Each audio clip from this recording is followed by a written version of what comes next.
This is Asinine Radio. This is the weekly music podcast where every week we get into a different band, different artist, and we break down one of their records. We get into music, lyrics that was made, and everything in between. My name is Tyler, and way out there, hundreds of miles away, is Jeff. While you're listening, go to Spotify, Apple Podcasts, give us 5 stars. If you're watching on YouTube, smash that subscribe button.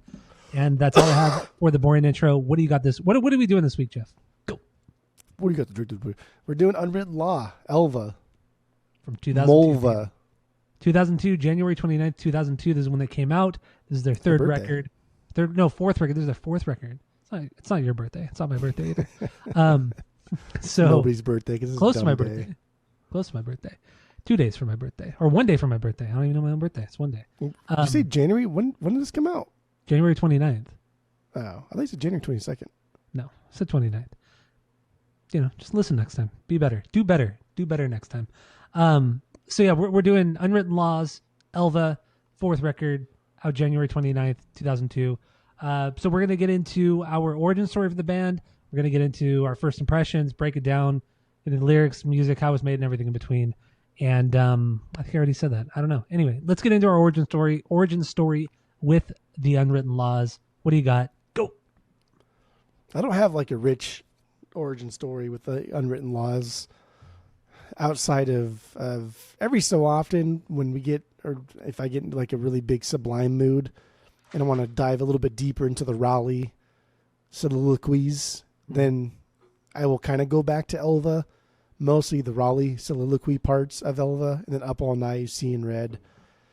It wasn't until like I went to the Story of the Year show that I kind of dove more into like the skate punk era stuff of like the late 90s into the 2000s. But even then, like I didn't listen to all of Unwritten Laws records. It was just the hits from Elva. Mm-hmm. So that's about it. And they never like I even went back and looked. They never like played Warped Tour in the formative years that we went to Warped Tour. They were never like there. They didn't play Inland Invasion. They didn't play Bamboozle. They were always like a touring band. They were always a working band, but they never were at like our paths never crossed. Yeah. I mean, I think they played Bamboozle in New Jersey or on the East Coast, but they never played it. I don't think they ever no connection to us whatsoever. Yeah. Our paths has just never crossed. Like we're like Holly and Michael Scott. Just, when there was somebody we weren't, and when we were with somebody they weren't. But one day we came together. And that is the last 2 weeks.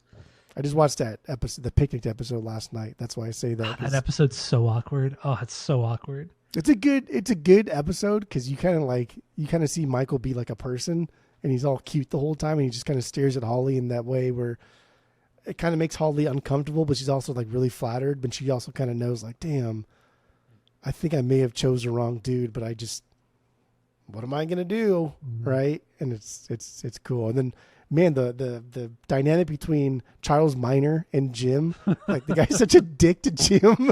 He hates Jim so much. He's like, oh, look at Jim, you waking up. Oh yeah, oh, finally. He's like, fuck, what is your deal, dude? Like, what is wrong? Why are you bullying me at a picnic? That was good. That was good. But yeah, I really don't. The skit they do on that episode too, Michael and it's so awkward. So uncomfortable. The Slumdog.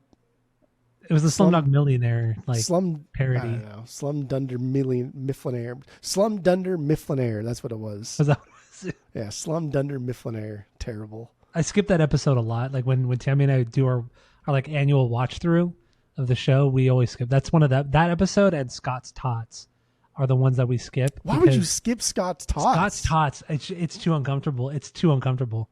Like we'll watch the opening bit, and then once it goes to the theme song, then we'll go to the next episode because that episode Scott's Tots is wild. It's so uncomfortable. It's not even fun to watch. There's not much television to where it truly makes like the viewer feel like I don't want to be here. Like I'm not having fun anymore. Yeah. Oh, it's bad. Good. It's bad. I think I maybe watched that episode twice, maybe 3 times, because I will just not. I can't. Tammy and I can't. It's a lot. Yeah. And then also the episode where they it's like the recap episode where they meet with, it's when they get bought out by Saber, and then the guy from Saber comes to like talk to Michael and Toby, and it's just like clips from old episodes. We don't watch that either because it's just, what's the point? Stupid. Anyway, Yeah, what's the point? I've already watched 8 seasons of this fucking show. I'll skip one. exactly. Just fucking watch it. No. You do way too much dumb. You do way too much dumb stuff to be skipping episodes. You say a lot. God, you're just Way so too dumb. much dumb stuff to be skipping episodes. You say a lot of dumb shit, and this is just one of those things. Do a lot of dumb shit. Anyway, okay, so origin story, Unwritten Law. That's what you got. You know, That's it. Paths never crossed. Origin story with me. Origin story with me is Seeing Red. This video came up on MTV back in the day, and god damn it, they played that video so much on MTV. That video sucks. Oh, it does, but it's so of its time. I went and watched it a couple times this week, and it's the nostalgia hits extremely hard because one, yeah, that's how I got into the band, but also it just every music video looked like the Seeing Red video, like the colors, the way it was shot, the band performance was just everything. Every music video looked like that at the time. So that was it. And I remember also, I didn't think about this until I watched the video this week, but I don't know if you remember on MTV, every time they would show like a normal TV show, like Real World or Road Rules, whatever it was, during the credits, they would always play like a music video for like 20 or 30 seconds while the credits were rolling. Yep. And for like a solid month, every time the credits rolled for any TV show, it was the Seeing Red video. So then all of a sudden this nostalgia just hit me like a fucking brick wall. Like I totally forgot that MTV used to do that, and just how I just saw the same 30 seconds of the video every day, all day for at least a month on MTV. So it was shoved down my throat. That's my origin story, is Seeing Red. And then also Up All Night, because I mean, how can you not love that song and not know that song? And the friend of the pod, Skip, over here, he asked us today, you know, oh, what can you guys give me a hint? What are you guys doing? Blah, blah, blah, you know, being a little bitch Skip over there, being a little cheeky, being a little cheeky bitch Skip over there in Birmingham, England. So rude. CBS. Wait, a little cheeky bitch Skip. Yeah, cheeky biscuit. Yes, CBS. CBS. Cheeky biscuit. Cheeky. That's hard to say. Beachy. No, wait. Cheeky Beachy. bitch Skip. I kind of like cheeky biscuit. Cheeky biscuit. Cyberbullying starting strong. Yeah, he claims that he was, you know, he's a Britlander. He's into like indie Brit rock, whatever it is, you know, cocksucking, you know, libertines and Blur and all that kind of stuff. He's just a cool kid. Cool kids don't listen to Unwritten Law. So he claims he doesn't know them, whatever. But you know, it's just he's a knucklehead. It's I don't know. I don't know. I also watched Grind this week. Again, I have not watched that since I was a kid. That movie fucking rips, dude. It's such a fucking kick-ass movie. It's one of the best skate movies out there. It's great. You watched the same movie? Grind? Yeah. You watched it? I watched it, yeah. Dude, that was another thing. Ass. That was another thing I wanted to talk about because Grind kicks ass. Yeah, I the Up All Nights in the movie, and a bunch of other like really rad songs are in the movie. Adam Brody is in it. He should have been the lead character in it, but man, the movie that's not his character though. Like Adam Brody just plays himself in everything that he's in. He does, and you really like that movie? Yeah, dude, it fucking kicks ass. It's like it's a perfect representation of like skate culture and like the circuit that was touring and getting sponsored by like various shops at that time. I get that. I get that part of it, but outside of that, I thought it was just a truly horrible movie. There's nothing horrible about it. I hated that. I hated the movie. I couldn't believe it was good. The acting matched the parts. Like everybody was fine. It had a plethora of cameos. I thought it was an awful movie. I thought it was so bad in almost every single way. The plot was like, and Adam Brody should have been. Every other movie that came out at that time. Adam Brody should have been the main character because the guy who played the main character, talk about unforgettable. Like the guy, I don't even remember unforgettable. I don't even remember what he looks like, and he's the main character. You know what's crazy? Yeah, you know what's fun is I just got done watching The Dome. The show, the TV show. Yeah, The Dome was based on a Stephen King short series about people that are like The Simpsons, right? Remember The Simpsons dome came down and trapped the Springfield? That's what this dome thing is. and there's like extraterrestrials involved in this shit. But anyway, the main character is the fucking main guy from Grind. Are you serious? God, talk about forgettable, man. I was like, wait a second. That's not Dale, is it? Because that's the guy's name from Dome. I was like, no. I was like, oh my God. Because in the Dome, like I knew he looked fucking familiar. I was like, dude, I've never seen him in anything else, but he looked familiar. And then he was in Grind, and I just, it got me. It got me good. You're crazy. Grind's fine. Movie. Dude. I mean, I like literally nothing wrong with Grind. I like stupid, cheesy late '90s, early 2000s movies. They could be a ton of fun, but this was just like on another level bad. Outside of Adam Brody, it was just bad. It's a perfect timestamp, and like the way it's a timestamp. One of the guys like talks to like girls too is just like, damn, bro. Yeah, like, but he wasn't. That's how some people talk to girls, and that's crazy. I get what you're saying there. And like that bootleg like Matthew McConaughey guy with the glasses. I forgot what his name was. It was so bad. It was like they were trying to make like a Dazed and Confused. It really was like they were trying to make Dazed and Confused, but like in 2002, whenever it came out, and it just was awful. It's an awful movie. Like, but it's a skate movie. It's a skate I don't movie. care, and, like, man. the focal point is skating. And as he skate, what do you mean I don't care? As he skate movie, I don't fucking care. slays. Well, then you missed the point of the movie. Well, so that's fine. As he skate movie, it kicks ass. It slays. It does everything that it should. From like people that like skated and were in like that culture of like trying to get sponsored and going to like the local board shop and like, hey man, I'll wear your T-shirt if you give me a free skateboard. Like I did that shit. Ronald did this shit. We all did that stuff. Like that's what we did. We tried to get sponsored. And like sometimes it worked, and most of the time they're like, "Man, get the fuck out of here, spend some money." And like we never did spend any money. Like it was a kick-ass movie. Cool. I understand what you're saying, and what inspired the movie. I get it was super cool, super rad, but it was still not a well-made movie at all. And then it's not supposed to be a well-made movie. And then I directed by Scorsese over here. I couldn't believe that. Stupid. So I was watching. I'm like, "There's no way. Like, how did this get greenlit?" And I looked it up. And apparently the budget was so small on the movie that, and they had no real script. And the director was like, yeah, you guys just kind of improvise all your lines and we'll just kind of go from there. And it's the guy who did Donnie Darko and he did A Walk to Remember. Yeah, I agree. Donnie Darko is overrated, but you know, it's not like he came off those two movies came out before Grind, and those weren't, you know, chump change movies. Those were very popular movies, and he came out with Grind. I just whatever. But we're not doing Grind. We're doing Unwritten Law, baby. We're doing Elva. So let's get into our first impressions on this record.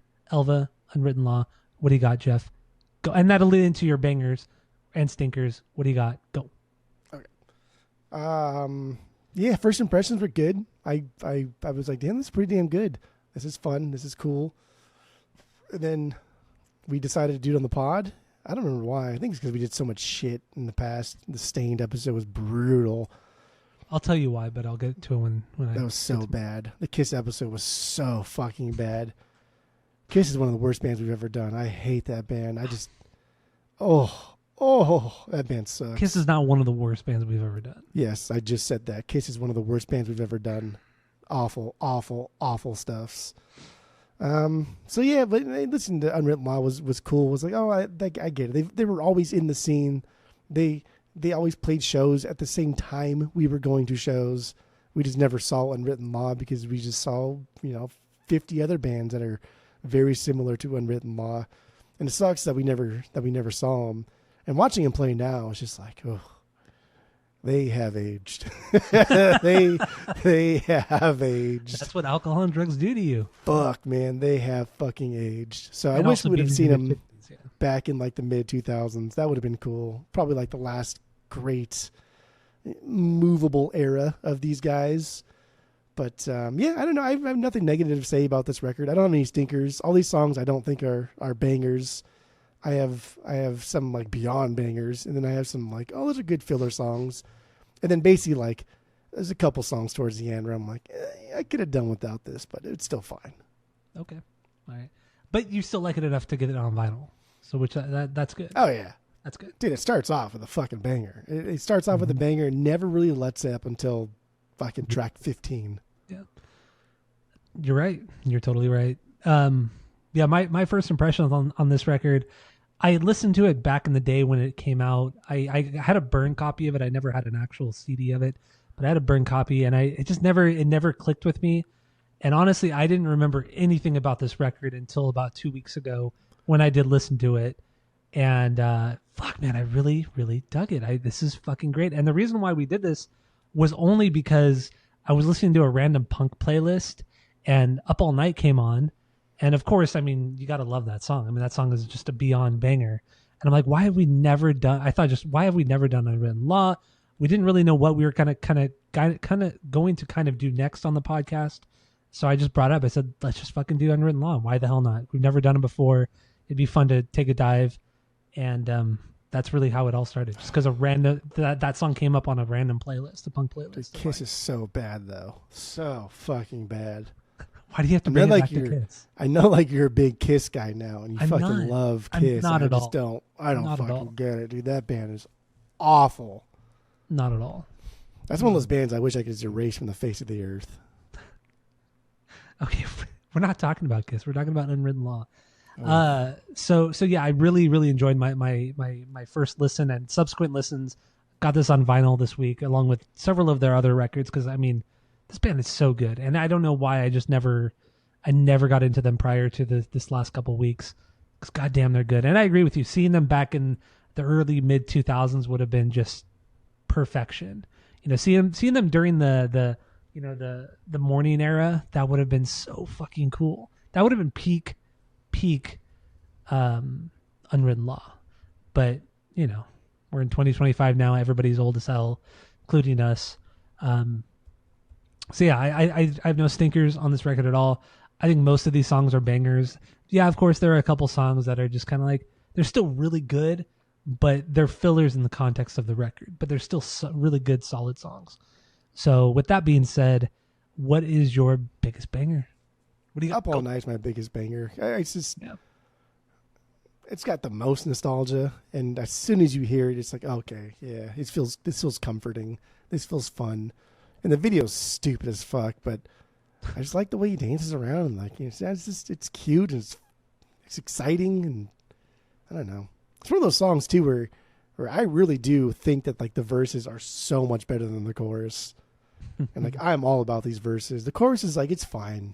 Like whatever, I could do without that. But damn, those verses are wild stuffs. Yeah, the verses are really good. I really can't say which one I like more. I think both of them are like equally as good. Because I mean, like the upstrokes in the guitar, then you get the bass, the doom doom doom doom doom doom doom doom. Like, what are you doing? And then the heavy palm muted lower guitar parts and everything too, like the big power chords with the upstrokes on top of it, or below it, whatever. It's fantastic. So love good. that. Love the verses, but the chorus is so catchy. It's the way he kind of strains his voice too. Oh, come on. The sun come up again. It's so good. I love a singer that strains his voice a little bit. It's so good. Especially when it's like authentic like this. When it's authentic, I love it. It's it's weird because a lot of these songs, and like we talked about on the rankings episode, where Unwritten Law sometimes like needs to stay in their lane and kind of like focus on one genre, do that to your best abilities, and don't like genre hop so much or put so much stuff into one record. And like, first of all, the sequencing in this record is like, they don't give a fuck, dude. It's just, no, they don't. It's one like punk rock song next to like an acoustic song that transitions into some fucking reggae thing. Like, they don't give a shit. They don't fucking care. And like, that's part of this charm. This is this weird like hodgepodge of ideas and things going on, and they don't fucking care. And then at some point we get more of the Raleigh soliloquies, and they kind of come out of nowhere. They don't really flow well. And then we get two of them almost back to back, and they're super short. So I like that this is like an intentional kind of like punker way of throwing together a record. And even like Up All Night. Up All Night's a weird fucking heavy song with a lot of non-heavy parts to it. because there's a lot of parts that are fucking like really, really heavy. And then we get to the instrumental part, right? Where like you already heard that bass scale a couple times, but now it's in the front. Now we're getting like like what the fuck? Why are we doing this? And it gets right back into the chorus. And the chorus isn't very, the way he sings it isn't very heavy. He's not like, except for that little scream part. It's not a heavy chorus. He's kind of it's so sing-songy. Yeah. It's pretty stupid. It's pretty stupid. But then like the verses, right? Cigarettes. Very staccato kind of delivery there. It's so cool. It's cool. I love it. But and also the part where all during I think it's the bridge where all the music stops and he just goes yeah, and then it just drops back into he yells the yeah and just drops back into the chorus. Fucking so good. Love it. Let's smoke some cigarettes and ketchup on the back porch. Fire up another roach. What's so wrong dumb. kicking it when you're bold and lit? So good. I love it.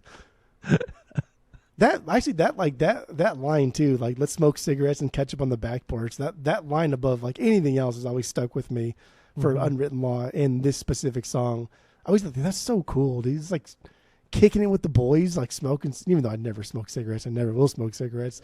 Like this is cool to think like, oh yeah, dude, this is hang out and smoke cigarettes and just chill.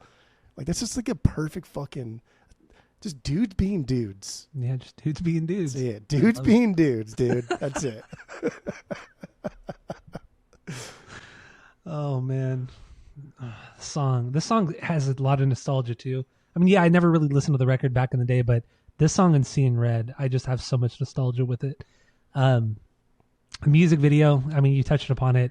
It's just a performance video, and dude, Scott Russo, the singer, he's so awkward as like a frontman. Like he's doing these like dances, and it's endearing because it's so it's kind of like weird, like these things. Like, it's so honest, like it's so honest, and he's not trying to be some like Mick Jagger or some pop star or some shit like that. He's just being a goofy dude from Poway, like Tom. Like whenever we see Tom DeLonge in Angels and Airwaves not play a guitar, and he's just kind of dancing around, moving his arms around. Very awkward. It's awkward and stupid, but it's like, God, this guy's just a fucking goofball. Like, how can you take this guy seriously in anything? And that's how I feel about Scott Russo. And it all makes sense. They all grew up in Poway. They're all friends with each other. I mean, I sent you that video of Scott Russo back in '96 when he went up on stage and sang M&M's with Blink back in some little bar in San Diego. It's just like these guys have been friends forever. Tom is even on this record. The secret track is a voicemail he actually left Scott after he had heard Up All Night. Before the album came out, he heard Up All Night, and he was telling Scott on the voicemail like how great the song is and how the chorus is so fucking amazing. And then in the Tom voice, he started singing the chorus, and it's so fucking stupid, and it's so dumb, and it's such shit quality, but it's cool. I love it's it. Cute. It's great. And it's also like, this is in 2002 when they recorded this. Blink was on top of the world. Like Tom didn't need to still talk to Scott. He didn't like, you know what I mean? It's just like, he just called him like as a friend, as a buddy. Just said, this song is really fucking good. When Blink has already put out Toy Patch at this point, it's crazy. It's just fucking crazy. I think it's because they were buds, because I don't know. I've always just got like this, even though we've never done them on the pod, but I've seen Unwritten Law throughout like various like festivals, right? Like Fourth Tier Down. Yeah. And it's like Unwritten Law has always just seemed like the working man's band. They're always just working. They're always on tour. They're always trying to make rent, trying to make money. They probably make a comfortable living doing it because they sell out shows and they sell a lot of merch and they still making records. So I still think that there's money to be made there, but they just never got like their big break. And not that they should get their big break like Blink did, because that's like, come on, that's not even comparing Blink to Unwritten Law. It's not fair. But they should have got something, especially after that Color record. Like, dude, they should have got something for that. That should have blew them up. That should have made them enough money to where they don't have to work so hard. And that's something that I think is a travesty. Your tragedy. Like you're talking to the Queen. Your tragedy. That's really not funny. Oh. Did you see several years ago. I mean, I was just looking at random stuff, but the drummer was him Unin something like that, like Dave Human or something. Davey Havoc something like that. Yeah, did you see him shit talk Tom on Tom's Instagram post when Tom said Tom was asking for a donation or something to one of his books that he was writing, and he called him out saying like, "Do you really need more money? Like you've already took everything from these kids." And I was like, "Oh damn!" It was a big long thing. And it was very bitchy and very spiteful. Wow. Huh. I wonder that's surprising. I mean, I get it. Tom can be a little overbearing, especially when he's asking for money from people. I get it. But he puts out good content, good product. You know what I mean? So it's like. He puts out something. Oh, my God. You know what? He puts out something. It's so annoying. It's not like you read these books. You don't even know what you're talking about. You don't even know what you're talking about. Books are good dumb. Shit. He didn't even write those books. That was another thing too. In that thing that he said, "You don't even write these books." I was like, it's true. Got him. It's true. Yeah, it's true. I was giddy. Still, they're good books. I read all of them but one. Read all of them but one. No books are good books. No. Okay. There's never been a book that's ever been existing that it was a good book. Anyway, Up All Night. Let's wrap this song up. Josh Freese played drums on this song. This is the only song on the record he played drums on. So that's a fun little fact there. Also, you see how they got him to play the drums? I did not know. They because like this is one of the songs where the label picked as the lead single, and they're like, "All right, dude, we need this out like in like the weekend." It was like fucking Friday, and they're like, "We need this out by Monday morning. Like we're going to push this before the album comes out. So finish it, track it, let's go." And they couldn't find their drummer. Like they just don't know where the fuck he was. He was just like MIA on a bender or something. And so they were like, "Fuck, dude, I don't know what to do." And so they called their manager, and the manager's like, "Well, like we can just get Josh Freese in here. He'll do it." And so I guess Josh showed up like on Friday, or like maybe it was like Saturday or something. Like Saturday morning, they gave him headphones. He listened to the song like 2 times, took some notes on like a pad and a paper, and then played 3 different tracks that are like 3 completely different tracks, and then said, "All right, just choose whichever one you like later," and like left. That's so sick. God, I love Josh Freese. I love. And when the drummer came back too, so the intro part that like do whatever, it took the drummer like a month to learn that one little fucking intro part just because he couldn't do it. I mean, honestly, he's not a bad drummer either. Like, what is it? Drew? Is it Drew or David Human? It's something human. It is. Let me look it up because I feel human. Bad. Feel bad for not knowing this. Not knowing he's Wade Human. Wow, we were completely wrong with that first name. Wade. Not even close. Yeah, Wade Human. Man, Drew was very wet. Drew and Wade are very similar. They're not boring names. similar at all. They're 4-letter boring names. Well, okay, so another thing I thought was interesting about the recording of this record was that they rented a house in LA and they got like no work done. Like they spent a shit ton of money, record label's money, did nothing there. And then they went and recorded like 30 songs at another studio with their original producer, and then they cut it down to 14 or 15 songs. And then they're like, "Well, we don't like the way it sounds." They scrapped it and then recorded everything again with a different producer. So the first guy was, I think it was John Shanks was the guy they originally produced it with. And then they after they scrapped it, they went with who's the other guy? It was Josh Abraham. It was Josh Abraham and another guy. Miguel. No, it was Michael something. Wait, I wrote it down, but now that's Miguel. Is it? Oh, is it really? From Sublime fame. Michael Happold. Yeah, Miguel. Yeah. So they got him. They re-recorded the record with him, and then honestly, like kind of reading more about it and looking who played on the record, a lot of this record seems like it was heavily influenced by the record label. They were on Maverick Records at the time. This is Madonna's record label, which was actually owned by Warner Brother or WMG, Warner Music Group. Feldy worked for. Feldy worked for them. Yeah. But yeah, I mean, I just kind of reading more about this record, it seemed very, very influenced by the record label. And honestly, maybe that's why there was such a hard push for Seeing Red. Because I mean, like I said, on MTV, that video was shown all day, every day. And it's a great song, but it's not like an all day, every day kind of song. So there clearly there was some, to me, like not payola, but definitely a lot of record label influence on this record. Don't tease next week because you're getting Maverick mixed up with a different band. This was You are absolutely right. You're totally right. I'm getting mixed up with. Don't be a tease. Don't be a tease. Right. No, you're totally right. It's not don't be a Madonna. You're right. Unwritten Law was not with Maverick Records. You're totally right. Interscope, but like Interscope, close. Oh, not close enough, but another big label. But even still, my overall point being that the label clearly had a lot of influence on the making of this record and the success of this record. And that song in particular, Seeing Red. Well, I can't believe I fucked that up. I can't. I don't know, because I see these guys are ingrained in like the scene, right? They have Miguel, like, who's again from Sublime fame. They had Marshall Goodman, where the fuck his name was, from Sublime, who played drums on half of 40 Ounce to Freedom, who was the best drummer in Sublime, to be honest. So like they have a lot of connections through Sublime. And their sound is very subliminal, as Suicidal Tendencies would say. So I think that it's just a party. I think they probably just wanted a cool fucking record with a lot of different sounds. Mm-hmm. And Interscope was kind of like, dude, you need to reel it in. You can't just have 50 people in the studio at all times. You need to do something. And so like the fact that they had Josh Freese on their lead single makes sense to like appease the label.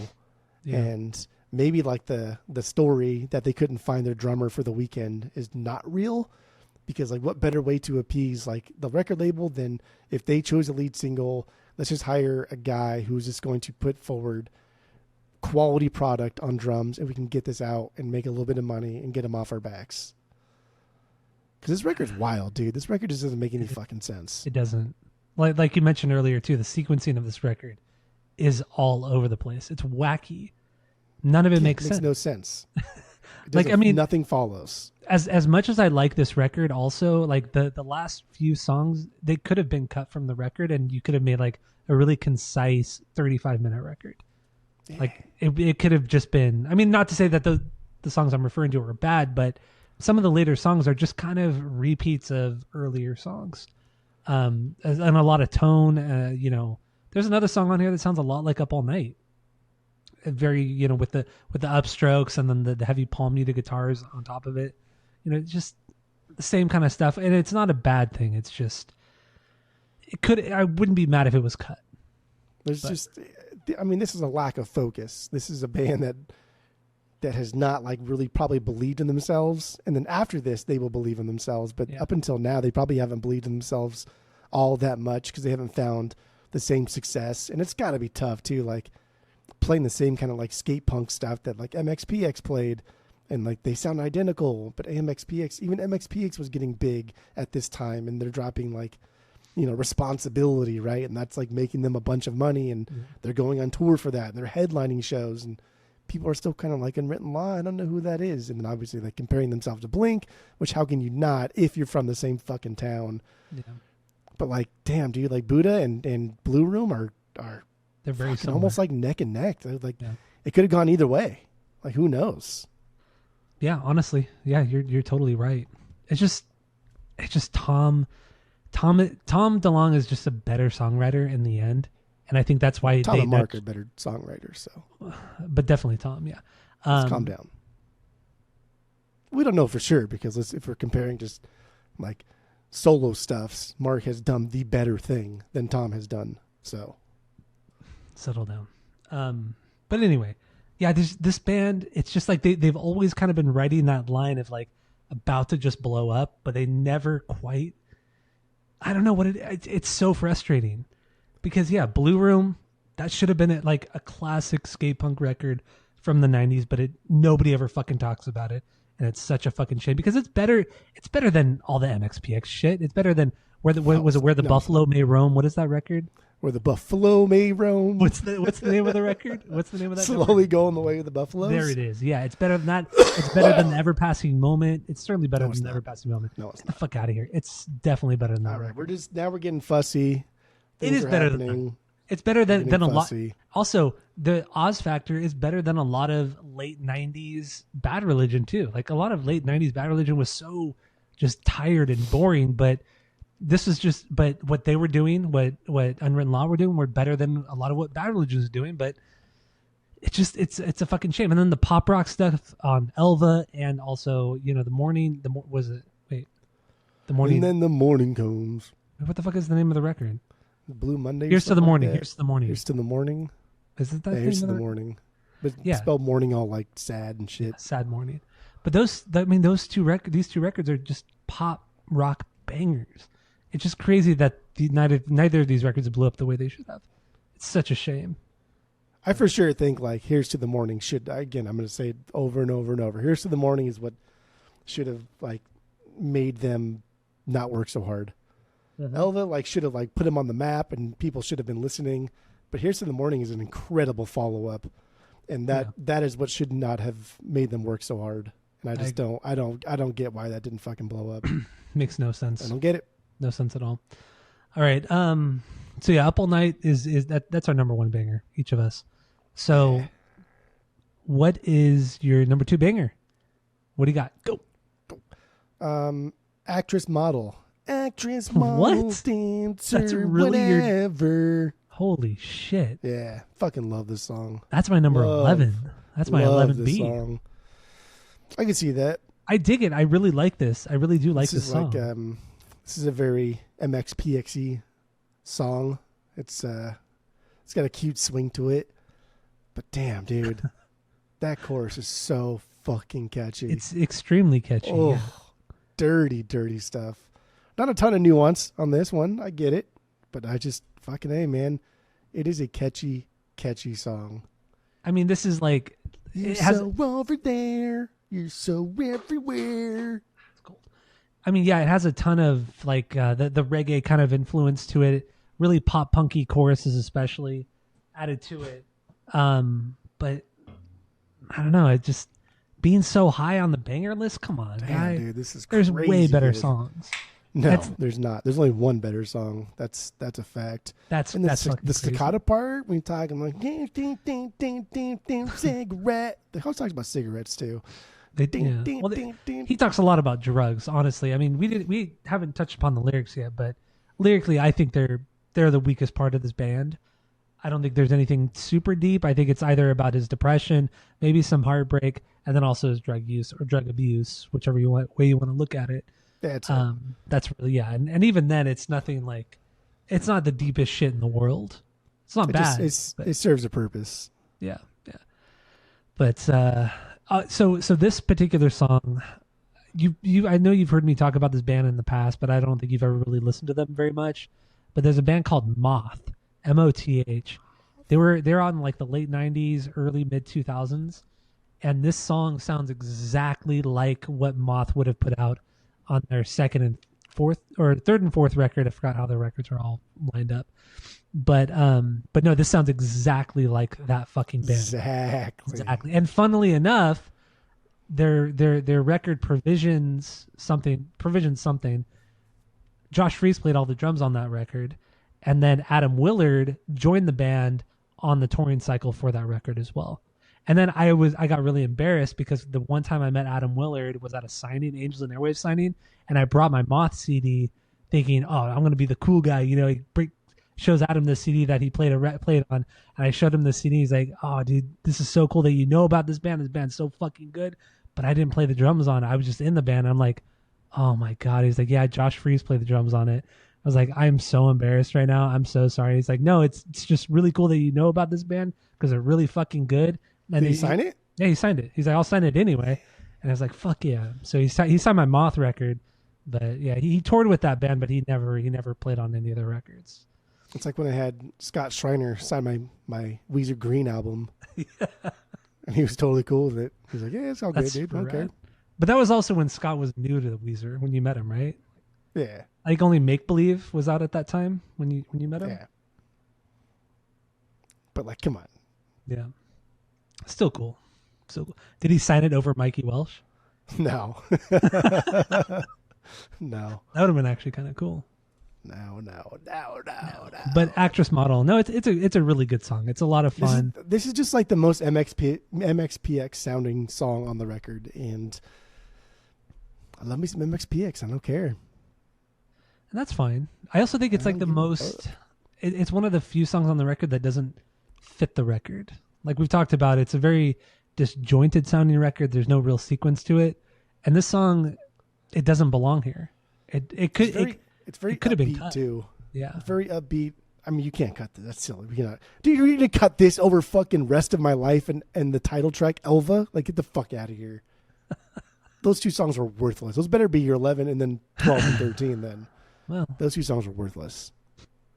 Well, Rest of My Life and Elva? Is that what you said? Yeah. Yeah. Rest of My Life is my least favorite song. Elva is my number 12. So, yeah, those are worse than Actress Model. Okay. Okay. All right. You were about to get really fucking mad. Because there's no way, dude. Those two songs, like, for sure. It's like, God damn, man. You should not have had these on here. Yeah, my bottom four are Actress Model, then Elva, Rescue Me, and then Rest of My Life. Those are my bottom four. Wow, okay. In that order. Yeah. Rescue Me is the one that you think reminds you of Up All Night?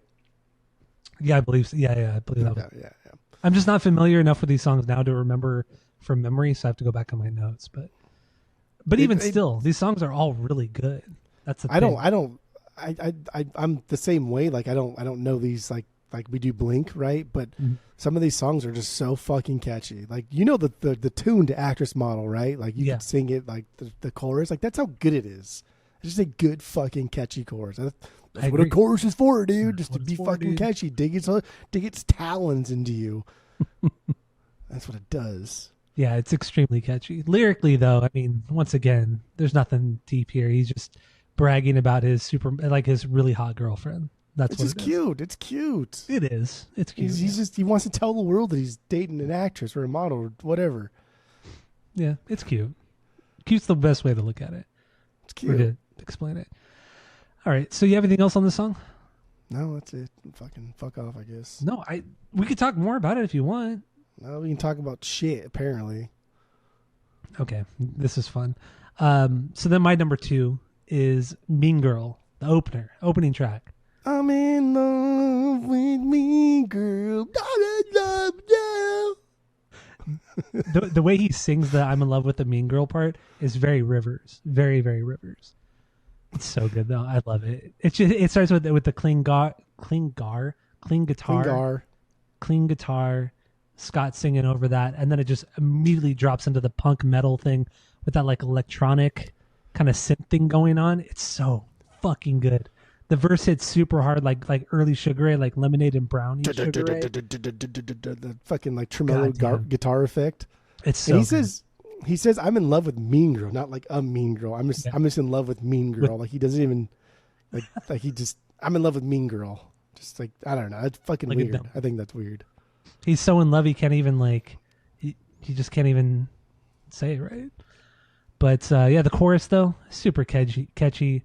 I'm in love with Mean Girl, and then the harms and everything that go along with it. I'm in love with you. Heavy ass riff. Dude, this song is an absolute fucking banger. Where does this sit on your banger list? It's my 3B. Okay. It's my 3B. Yeah, it's a fantastic opener.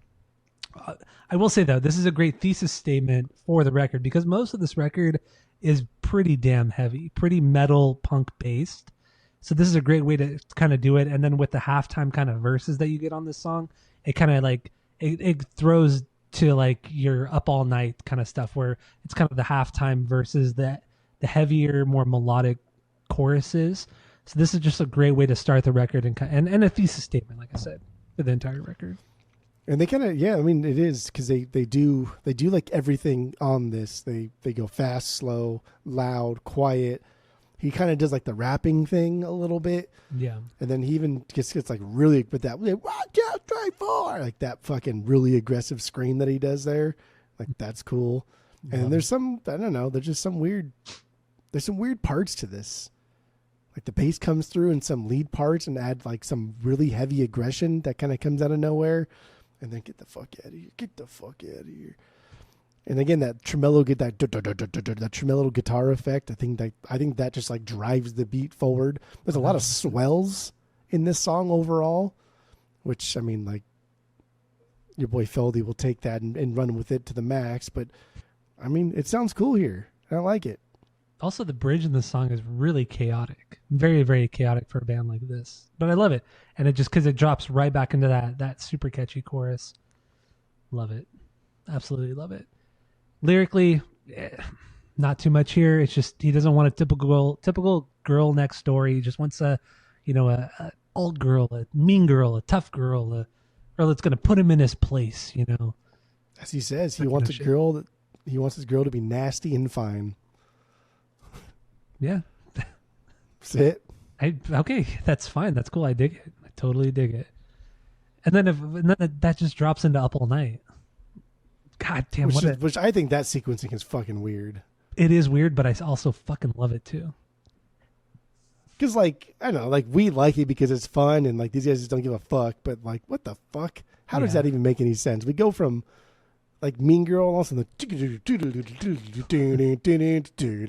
It's like, what? I know. It doesn't make all much momentum sense. is lost. Yeah, you need at least one other song to keep up the momentum of Mean Girl. And then you start to kind of slow it down. I get it. Yeah, you're right. But I still love it. That's par for the course for this record. They don't give a shit. They don't fucking care. Which is weird too, because this is their fourth record in. And like the kind of sequencing, this kind of shit is very young band kind of thing. Like your first record, you're 17, 18, 19 years old. You really don't know what you're doing. You really don't know how to write a song. But there's something really endearing about it. Like we always talk about Thrice is a great example of that. That first Thrice record, the sequencing on that record is all over the fucking place. The writing on that record is fucking insane and wild, but it's amazing because of it and how strong of like musicians they are on that record.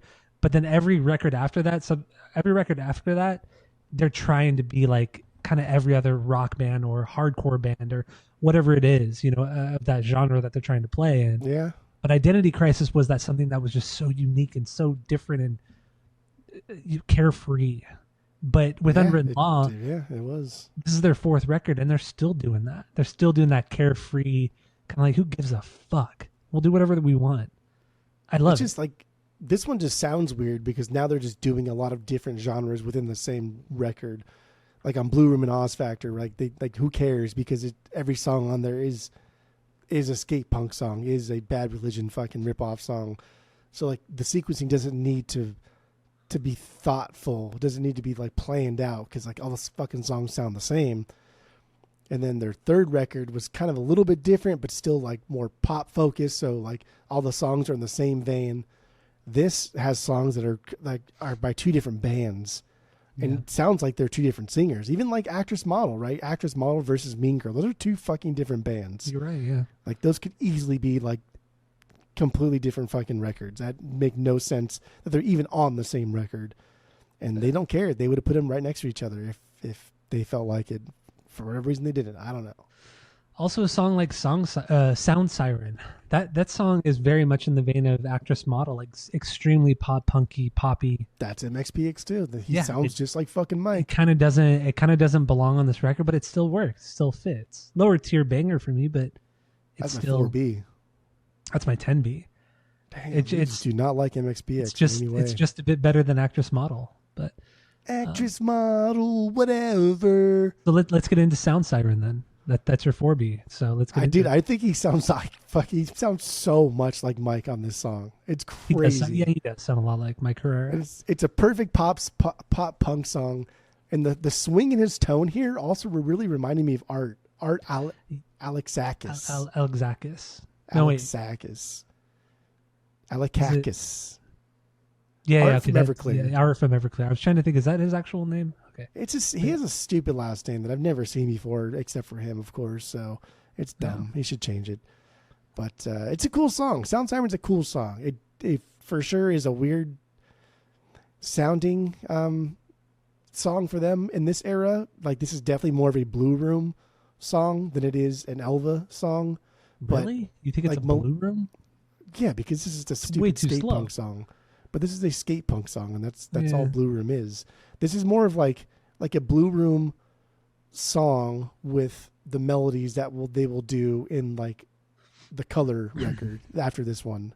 Yeah. So we're still kind of like, I don't know, we're bridging the two things. Like they're dumbed down MXPX skate punk, the early to mid 90s, and then just them writing really, really, really catchy songs. Because the song was fucking catchy. It is extremely catchy. And I mean, yeah, this is like one of their most pop punk songs, especially on this record. A lot of chicka chickas. And honestly, I wrote this down in my notes and I stand by it. This is just a better Everclear. That's what this is. Dang. Everclear's fine. They have some good shit, but this is definitely a better Everclear. Like better than pretty much everything you hear on Nevermind the Afterglow. That's crazy that you even like said Everclear, because I said Everclear too. And yeah, the way he sings is very art, dude. It is very, yeah, it's very, very art. Like the tempo as well. You got to have that certain tempo that Art writes all of his songs in.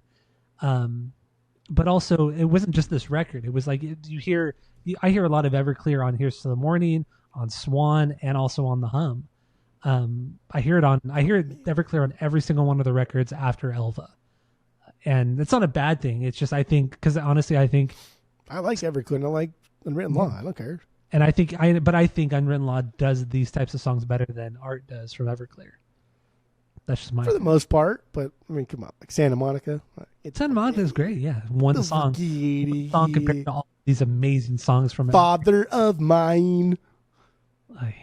Okay. But also, also in this song, Sound Siren, I love the way when it double times halfway through the song. It just I love a double time. Leads into the bridge. Really cool bass parts in the bridge. It's fucking yeah, dude. The song's under 3 minutes long. Like it does all of these things, and it's fun, and it doesn't overstay its welcome. Yeah. And by the time you realize, like, oh, this song's kind of generic. Like, it's been done for 20, 30 seconds. Like we've already moved on. That's all we need. That's all we need. Yeah, and lyrically, to me, it's just about a relationship that was full of passion, but it's just really, really run its course, and now it's over. It's done. To me, that's what I got from it. Same. So, Sound Siren, that was your number 4. That was my number 4. So, we didn't talk about my number 3, but we should talk about this song because it is one of the most popular songs. Seeing Red, right? Seeing Red, baby. Seeing Red. But there's no food left to go. Maybe that's when you will go. That shit's stupid. I love it. That shit's stupid. Love it. How do you? Yeah. Where does it sit on your banger list? It's my 5B. Okay, it's not that low. A 5B. But it's still good. It's still catchy. It is so good. It has that like kind of somber tone with the clean guitar. You know, the kind of light drums, and then Scott's kind of doing that. He's singing like in a kind of this like melancholy way, and then it just goes. You get the one hi-hat hit that's, and then it builds a little bit, and then everything drops into that big riff with the feedback and all that kind of shit. The harmonics there. It's so cheesy, and it is so cheesy, and the way he sings is so nasally and fucking just like, come on, but man. I fucking love it. But like that chorus is so catchy. You gotta love that chorus. Like there's kind of like two parts to this like chorus, right? There's like the yeah,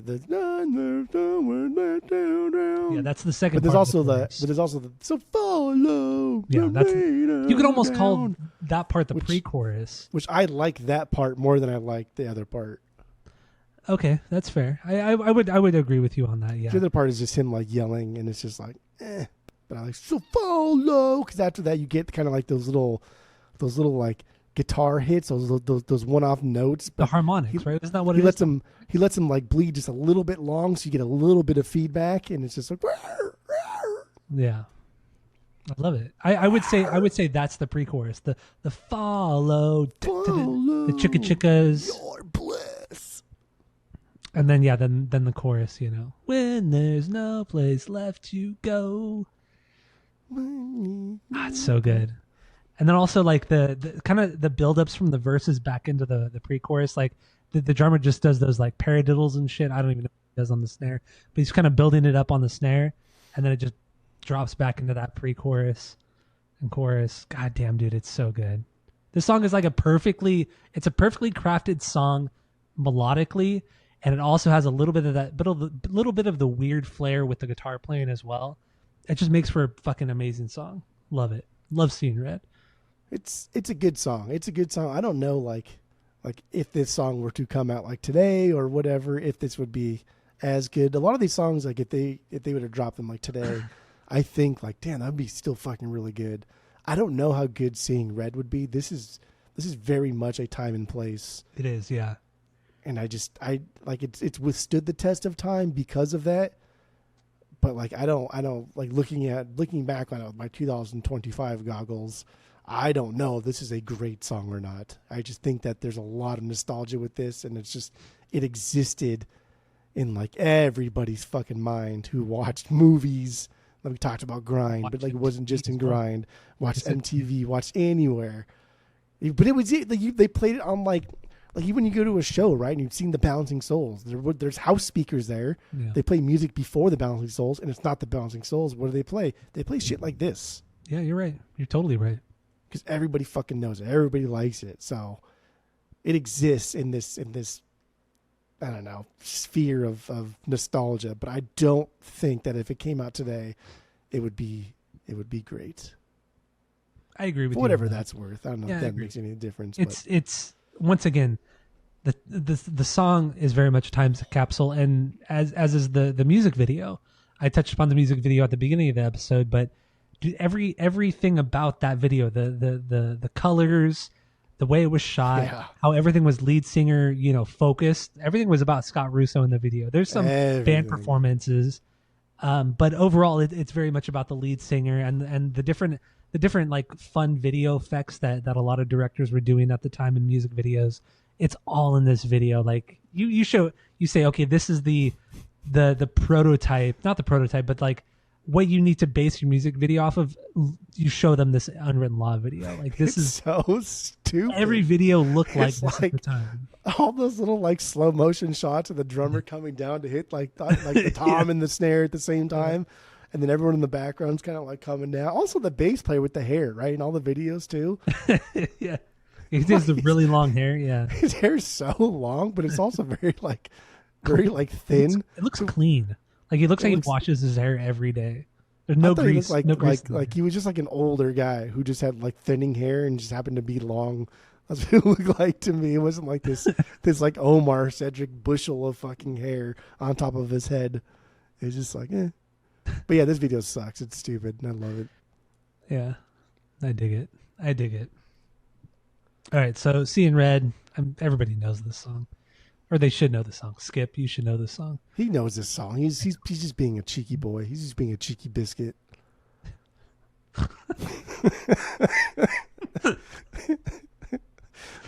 Yes, he's being a cheeky biscuit.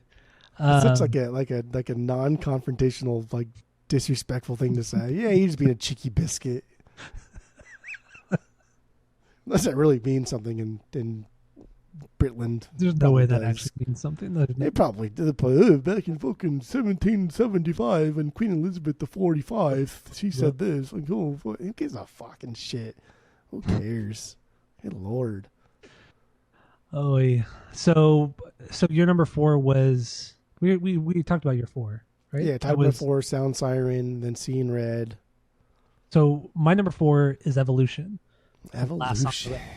Oh, well, you don't like this song or what? That's not a number 4, dude. Come on, man. This song is like how we talked about number 4. How we talked about like 418 on the Black album on the self-titled Unwritten Law record. Like that was like the prog song on that record. This is kind of the prog song on this record too. It has cute. One of the guys from the Specials, or he was like in the early incarnation of the Specials. He did a lot of shit with No Doubt. And I believe there was another band too, or Rancid and shit like that in the 90s.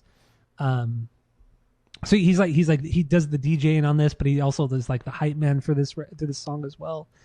It's fucking great, and it just kind of it jumps all over the place. That it's over 5 minutes long. There's some really extremely heavy metal shit on this song. A lot of punk like faster stuff on here. Double times, it slows down. Really wild synth parts, dude. It's fucking wild. It's such a good song. It's a wild song. It's a good song. It's not a 4B. It's the 4B. It's just like, oh yeah, this is their song that they do that thing, what they usually do at the end of the record. That's what this is. And like, it's fine. What's wrong with that? Cool. Nothing wrong with What's that, wrong? but it's not a 4B. You're acting like It's there's not something top wrong 4 with on the record. Nothing wrong with that. It's not top 4 on the record, though. That's wrong. There's- Change it. So there's next, some, like, what? Try it cool again. shit with like some really sludgy guitar parts. It's fucking good, man. Fucking good. But yeah, if we don't want to talk about it, it's fine. We can move We can on. talk about. I mean, there's No, an I- important part after. We already talked about the Tom part after We that. did talk about the Tom part, yeah. Talk Where he about the sings Tom up part all after night that. and says how Talk great about that chorus is. Yeah. Hey, it's your boy Tom here. It's Tom DeLong calling you. Fucking Tom. What is your number 5? 5 banger. 5 I banger. lost. Let's each do one more banger. We'll get into the Raleigh soliloquy.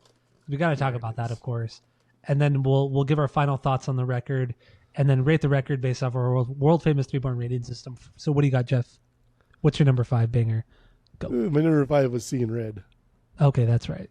We'll each get into another banger. My number 5 banger, Hellborn. Dude, what is wrong with you? You're out of What do you fucking mean? control. I don't know. I'm not out of control. I'm in Hellborn. full control of my Hellborn. body. I'm even more in control of my body. I'm like the rat on top of fucking the kid's head in Ratatouille. Remy's head. Maybe Remy was the rat. Was Remy the rat? Remy's the kid. Seen that movie? Huh? I've never seen Ratatouille. You're an idiot. You're such an idiot. You're an idiot. This is talking about Hellborn, okay? How have you never seen Ratatouille? I've never seen Ratatouille. I don't know. You're so stupid. You're so stupid. What do you want? See, like all you do is just watch like fucking Watch Home Home Improvement. the same fucking thing over and This over. is a fun joke. You know, it's just And like you listen to many the same times can fucking you do that? podcast about stupid shit that mean fucking nothing, and you can't even be bothered to watch Ratatouille. An hour and a half of your fucking. It's true. It's true. All right, Hellborn. That's my Hellborn. 6B. There we go. There we go. That's my 6B. This is there's 3 songs here that are pretty similar. Hellborn is one of them. They're all kind of in the same like vein as like Blame It On Me. Blame It On Me, Hellborn, and then what the fuck is the other one? Oh, and then Babylon. All 3 of those songs are kind of like in the same just like good rock and roll. Just good like aggressive kind of like rock and roll. And it's I don't know. Hellborn's the best though. Out of the 3 of those, It's they're excellent. my favorite. Heavy groovy jam. Rock and roll is the kind of like heavy rock and roll is a good way to put it. I would kind of equate some of these songs like Hellborn and a couple other ones you mentioned to like Bullets and Octane. You know, Bullets. Yes. The Revelry. Yes. Record. Yes. Yes. I would Dude, compare it that's to what that. Celebration is. Celebration, like that's why it was so catchy, is because it's like fucking pirates. Like if you just like, I mean that's a even like if you sing it all stupid like that, it's kind of like like vaudeville, like pirate shanty. But I mean, that's why it's called pirates, right? It's very pirate shanty. So I was thinking more like fucking 20s, like silliness. 20s. But also, you know, I hear a lot of early Bullets and Octane on this song, as well as early Sugar Ray, Lemonades and Brownies, Floored. Dude, for sure. The heavier like songs Mean also. Machine. Yeah. It Like, has a lot of these songs open up with Mean Machine, essentially. That yeah. It's fantastic. I love it. Hellborn's like my favorite out of the 3 like rock and roll Bullets and Octane songs because of the contrast, right? This is like this like aggro drug rage kind of fun song, but then like we get like space noises and like lasers and zaps and shit, and then the harms. Dude, the harms are so lighthearted. Like they don't like why. You're making a rock and roll song, right? You're making a rock and roll song. And it's supposed to be aggro, and it's just like drug fueled fucking bender that you're on, and you have these soft spoken harms, and on paper that's never gonna fly. Like no one's gonna like that. It's stupid. And here they pull it off fucking perfectly, and it sounds amazing. Yeah, I like that. They really do. It's killer. Lyrically, I think this is about his drug use and how much he likes it. How much he likes doing drugs, drinking, partying. That's what I think this song is about.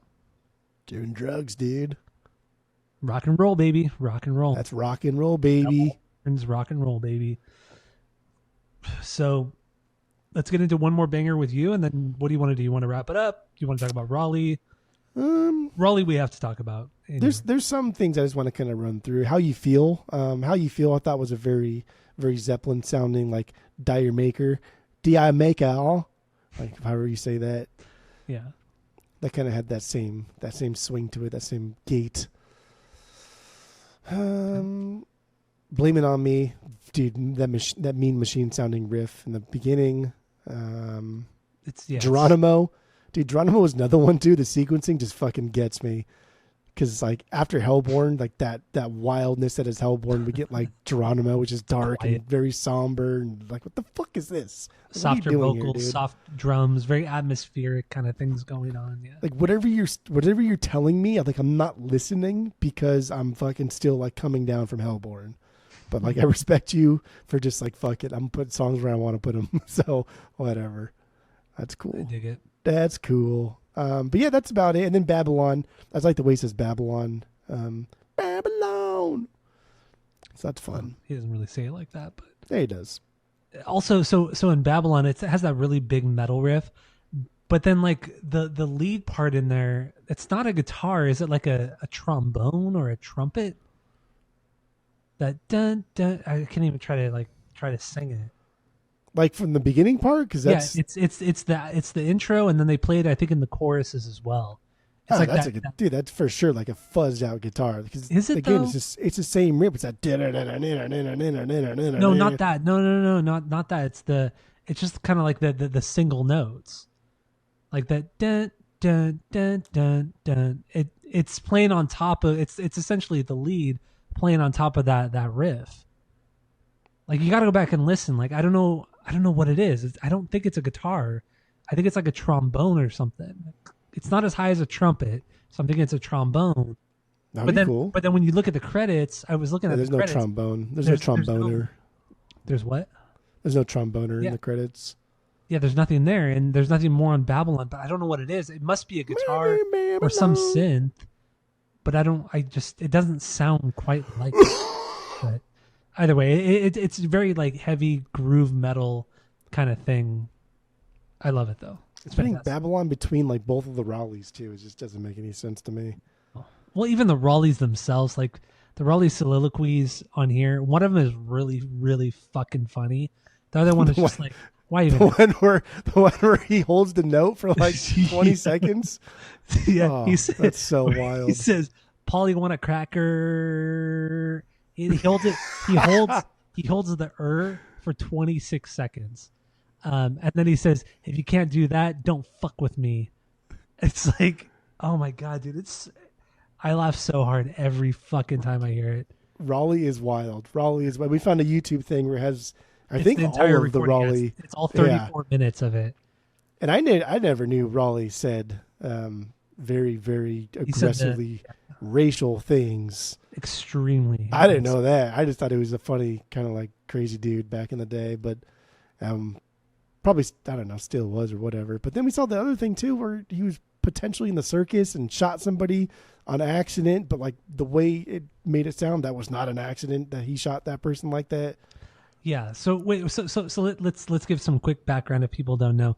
The Raleigh soliloquy originally started with Sublime on their record Robin the Hood. They had 3 Raleigh soliloquies. This was supposedly the original story was that. I think it was Bud's cousin had a friend who went to like not a halfway house, but like a care center. But the care center was at somebody's home. It was like at a home. And there was just kind of this like kind of crazy, maybe schizophrenic guy at the show or at the house or whatever. And the guy just started recording this guy named Raleigh, just started recording what was going on for like 2 hours. Apparently there's like over 2 hours of recorded stuff from Raleigh. But only 35 minutes or 34 minutes of it has ever actually been released. The first 3 parts are on Robin the Hood. The other 3 parts are on this one. Yeah, there's 3 parts on here. Well, there's 3 parts in Robin the Hood. We're missing a part, and then there's 2 parts on this. There's 2 parts on this, but then overall there's 34 minutes of it. So yeah, and you can go on YouTube and listen to all 34 minutes, which I did today.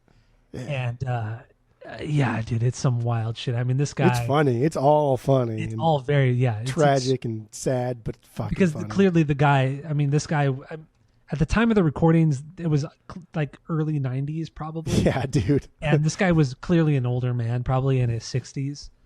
And he was just kind of out of his mind. He was thinking he was like recording a science fiction thing and all this kind of weird shit. And then, you and I have always talked about this for years and how funny those bits are. But I didn't really take a deeper dive into it until this week. And yeah, apparently some people have really taken a dive onto like ancestry.com and other genealogy websites. And they found this guy who has the exact same name, Raleigh Theodore Sakers or Sockers. And apparently he was a contortionist in the circus, like was it Ringling Brothers and Barnum and Bailey or whatever? Yeah. He was a contortionist in that.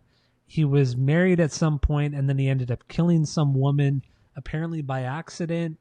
But he got away with it. It's not that he got away with it. It's just like there wasn't enough evidence to prove that he said killed like her. the gun didn't work the way he thought it was going to work, but he stuck a real gun up in like this girl's gut and then shot to pull the trigger and like she died. She died, yeah. Like that's not a fucking accident.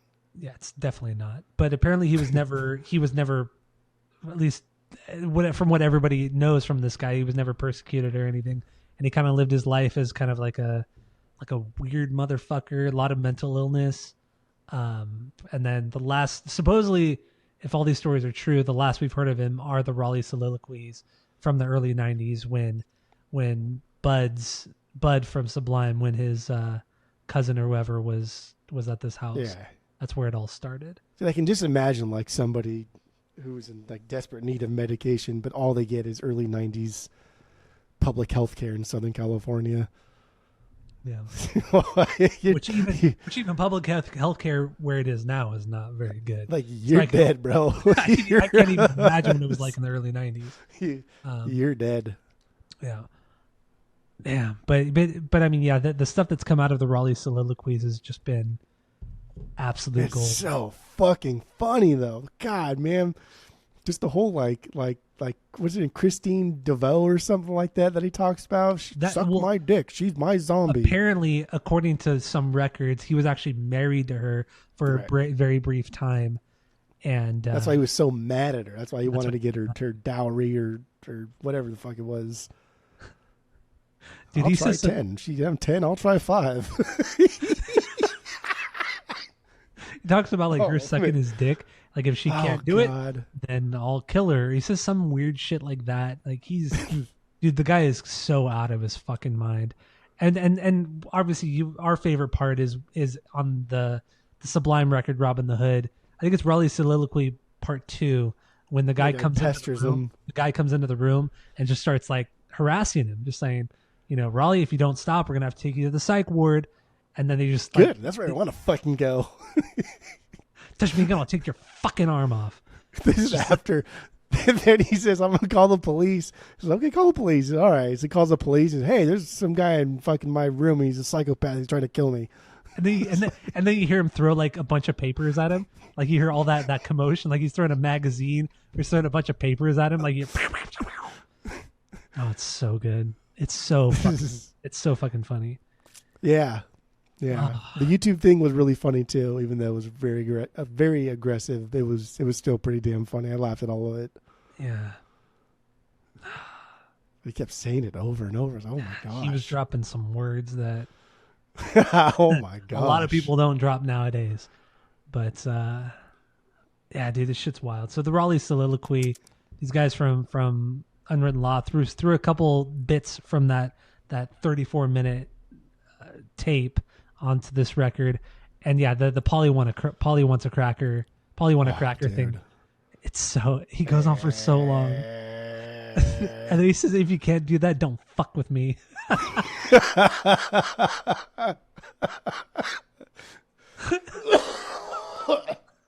I know you want to laugh harder, but you can't because you're gonna keep. I can't because I'm gonna die. But damn, it's so fucking funny. But yeah, it's fucking good, and it makes sense because like we mentioned earlier, one of the guys who was heavily involved with Sublime was he produced most of this record, and the guy that we were talking about, Miguel, He created Skunk Records. He created the logo for Skunk Records.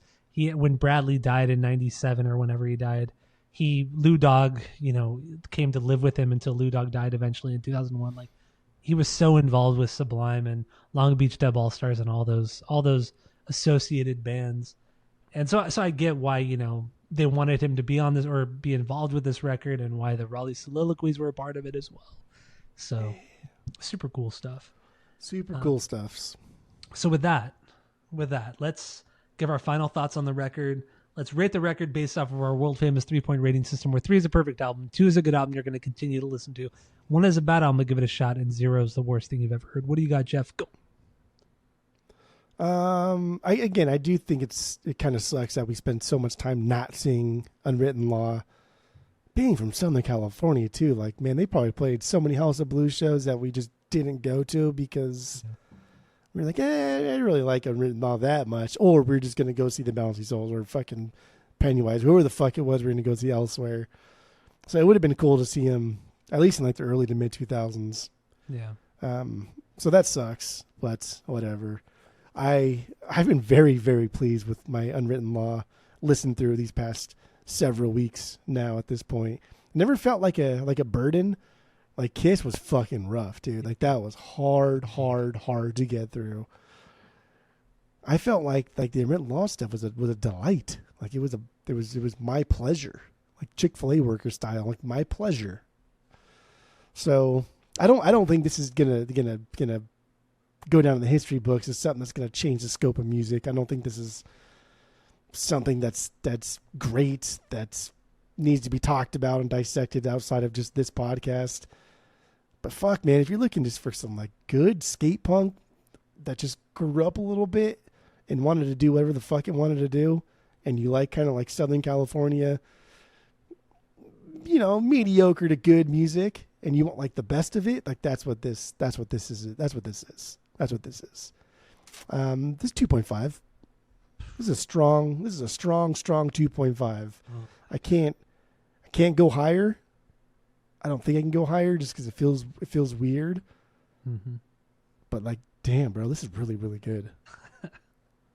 It is. It's really, really good. Yeah, my final thoughts. I really wish I would have, or you and I would have seen this band more, over the years. It's just crazy. It's because, we never took that deep dive, and we only just really knew the two songs, Seeing Red, Up All Night, but it was never enough to make us want to go see them. It's like, maybe if they were opening up for somebody, it would be cool to see like the end of their set, but we just never got that opportunity. It was just never, they never opened up for a bigger band that we liked, at least that I can recall. And yeah, it's such a shame, man. It's a bummer. You and I got into this band so late in 2025. Literally took us until 2025 to get into this fucking band properly. And I mean, it's like, so sorry the 500 to 1,000 shows you went to over the course of our years. We never saw Unwritten Law, right? Like, okay. Yeah, that's true. That's true too. But yeah, I mean, this record, this band is so good. They're so much fun. And I have 3 of their records right now. I would love to have another 2 of their records on vinyl. I really dig it. That's a lot. I've listened. I know. I've never done, with all of the bands that we've done on this podcast, I've never gotten this many records from a single band just from doing them on the podcast. You know what I mean? It's just like, this is the record that made me like rethink my originals versus just buying the repress. Because I was like, I have to have this. Yeah, I have to have this. So yeah, I mean, this is just an incredible record. It truly is an incredible record. A great fucking band. And with Elva, I would give this a 2.75 out of 3. It's not perfect, but it might become perfect at some point. It's just, I need to listen to it more. I need to listen to this band more. I need to listen to their records more. But at this point, 2.75 is high. 2.75. I mean, but also, it has the potential to get higher. This could be a Louder Now, because you think Louder Now is a perfect record. So this could be Louder Now. Yeah. But also, like, Unwritten Law were never, they never did anything that was kind of revolutionary, that sounded so unique to themselves. Like Taking Back Sunday, nobody sounds like Taking Back Sunday. But with Unwritten Law, you're like, okay, I can hear this, and that. There's nothing truly unique to Unwritten Law, and that's no disrespect to the band. It's just, that's just how they are, and that's how their records sound. So that's why I give it a 2.75 at this point. But anyway, could get higher. Swan could get higher. We don't know. That's also a great record. But yeah, anyway, that's all I got. You got anything else? Listen to Swan tomorrow. It's a great pop rock record. It's a great pop rock record. Great melodies, all that shit. I'll let you know. Okay. I'll let you know. Listen, Linda. Yeah, I'll let you know. Don't tell me what I will let you know, because I'll let you know. All right. Well, thank you all for listening. Go to Spotify, Apple Podcasts. Give us 5 stars. If you're watching on YouTube, smash the subscribe button. And that's all I got. That's all I got. That's it. That's all. Just